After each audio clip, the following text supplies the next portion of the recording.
माझी शैक्षणिक पार्श्वभूमी सांगायची म्हणल्यावर माझं 10वी 12वीपर्यंत शिक्षण आपल्याच विद्येश्वर हायस्कूलमध्ये झालं आणि 2017ला माझी 12वी झाली. त्यानंतर मी पदवीचं शिक्षण वसंतराव नाईक मराठवाडा कृषी विद्यापीठ परभणी येथून पूर्ण केलं आणि 2022पासून मी पूर्ण वेळ MPSC करत आहे आणि ही तिसऱ्या प्रयत्नात माझी निवड झालेली आहे. या प्रवासात मला शिक्षक असतील, मडकळ सर, शिदोरे सर असतील, पवार सर असतील, सातपुते सर असतील, त्यांनी वेळोवेळी मार्गदर्शन केलं आणि त्यामुळे मला असं वाटतं की मी पास होऊ शकलो. त्यांचा या प्रवासात खूप मोठा वाटा आहे. तसेच माझे वडील शेती करतात आणि माझं पहिलं शिक्षण त्यांच्या मेहनतीतूनच सुरू झालं.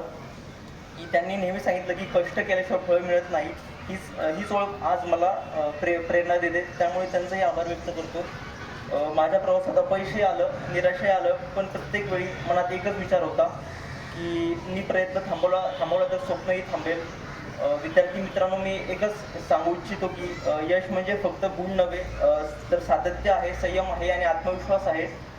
तुमचं लक्ष ठरवा, छोटं का असायना, पण त्यासाठी रोज काहीतरी करा. यश नक्की मिळेल. आपल्या ग्रामीण भागात पोटेन्शियल फार असतं, पण ते ओळखण्यात प्रत्येक विद्यार्थी कमी पडतो. त्यामुळे आपल्या पोटेन्शियलला ओळखा आणि त्याच्यावर काम करा. यश तुम्हाला नक्कीच मिळेल. वेळ लागेल, पण मेहनत नक्कीच तुम्हाला मिळेल. आज जेव्हा मी या शाळेत पुन्हा आलो तेव्हा मला जाणवलं की माझ्या प्रत्येक शिक्षकाने दिलेल्या संस्काराचं आज मला फळ मिळालेलं आहे. त्यामुळे मी त्यांचा खूप आभारी आहे आणि धन्यवाद सर. ही माझी पहिली वेळ होती, त्यामुळे थोडंफार समजलं नाही.